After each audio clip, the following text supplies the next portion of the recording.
Hi, I'm Maura McCullough, the founder of College Scoops. College Scoops is the insider's guide to campus life, whether you're online, visiting, or living there. Imagine the ultimate college tour where you quickly access all the information you need and get the answers to the burning questions you or your student may have about campus life.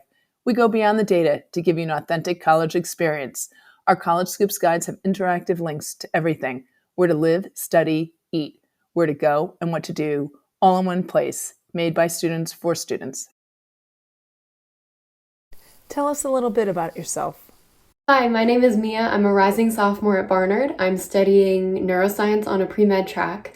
I'm originally from Maryland, but right now I'm doing neuroscience research in New York City as part of Barnard's Summer Research Institute. Hello, my name is Leila. I'm a rising junior at Barnard College studying environment and sustainability and English. I'm from the suburbs of Chicago, and on campus I'm involved in Columbia University Vegan Society, Columbia University Roadrunners, and Matriculate. My name is Bonny and I am a rising sophomore from Beijing, majoring in computer science and thinking about maybe getting a minor in psychology. Hi, my name is Jaime Farrington. I am an incoming sophomore at Barnard College. I'm from Phoenix, Arizona. I'm currently a prospective neuroscience major on the pre-med track. What do you wish you knew when you arrived at freshman orientation? That everyone was in the same boat as me. Going to such a highly competitive school as Barnard, my peers seemed really intimidating, especially given that we were online and there was no face-to-face interaction. Once everyone started talking and opening up, I found out that we all had imposter syndrome and we all felt like we weren't doing as much as others. It would be not to stress too much about making friends. Whether or not you make friends during freshman orientation or friends that you feel like you really relate to, I honestly feel is kind of irrelevant. A lot of the times the friends that you make at freshman orientation don't end up becoming like your best friends that you stick with all through college. What was the deciding factor in choosing Barnard? The location. I've always wanted to live in New York City, but being from a smallish town in Maryland, it was kind of intimidating for me to think about moving to a huge city for my first time living alone. If you've never been to Barnard's campus, it's sort of like this oasis from the rest of the city. I really wanted to be in a city. Growing up outside of Chicago, I really loved Chicago, but I wanted to move outside of that bubble. And I also wanted to go somewhere where I felt like I'd be supported, which for me meant somewhere that wasn't too big. I chose Barnard because I wanted the feel of a small school, but I knew that having Columbia right next door would lead to a lot of great opportunities. How easy is it to register for classes? It's pretty easy to register for classes. We have a class registration portal where you can add classes to your planner and see them in calendar form so you can plan your schedule. I would say that it can be difficult to get into certain classes, especially the ones that fulfill your core requirements. It's pretty easy. It definitely depends. New York sounds. It definitely depends on what your registration time is. Normally you get assigned like a 5-10 minute registration period where you get to sign up for your classes. It is seniority based, so seniors go first, juniors, sophomores, freshmen. Freshman year, I would say prepare to be on a lot of wait lists. You might not get into all the classes that you want to get into.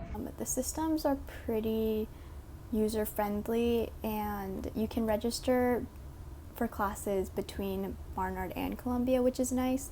So I think normally people get into the classes they want to get into because there's a lot of options, and there's also something called shopping period where people can drop and add classes during that time. So even if you're waitlisted at the original registration period, you might get into classes afterwards. What is the social scene like? Are freshmen allowed at parties? I honestly can't comment personally on the social scene at Barnard just because I was studying online at home for my entire freshman year. But I will say that from living here during the summer, everyone I've met has been super friendly, nice, and accommodating. A lot of the parties that happen on Columbia's campus are fraternity, sorority parties. Not all of them, but most of them. You don't have to be in a fraternity or a sorority to get into them, but it definitely helps. Most of the students at Barnard/Columbia are not in Greek life. Greek life is definitely not needed to have a fulfilling college experience at either institution. How difficult is it to find housing? One of the things that I really like about Barnard is that they provide guaranteed four-year housing, so you will always have a place to live on campus if you so desire. As long as you stay in the campus lottery for housing, you are guaranteed on-campus housing for all 4 years. If you want to live off campus, there are apartments nearby. I know there's like Enclave, there's 30 Morningside Drive, so a lot of housing options nearby. Housing for first years is really easy. All first years are in the quad and doubles. As a sophomore and upperclassman, it's a little bit trickier. We do have a lottery-based process, so it kind of depends on the luck of the draw for that. Are students actively involved in clubs, recreational sports, and outside activities? I will say that Barnard has a huge selection of clubs, anything from stage fighting and sword fighting to chess to Quidditch. And Columbia also has a huge array of clubs that we as Barnard students have access to. Yes, I would say there's so many options, especially in terms of clubs at Barnard. Barnard and Columbia share all of their clubs, and so we have hundreds and hundreds of clubs to choose from. And we have a club fair at the beginning of every academic year. So you can really browse, find your tribe. It's great. Definitely, I think that people are actively engaged in extracurriculars, such as clubs, recreational sports, outdoor activities. There really is something for everyone, and being a school like ours, everyone is going to be involved in something. So whether it be clubs based on your interest, activities you want to do, your identity, and just for fun, there's going to be something you can find within our diverse community.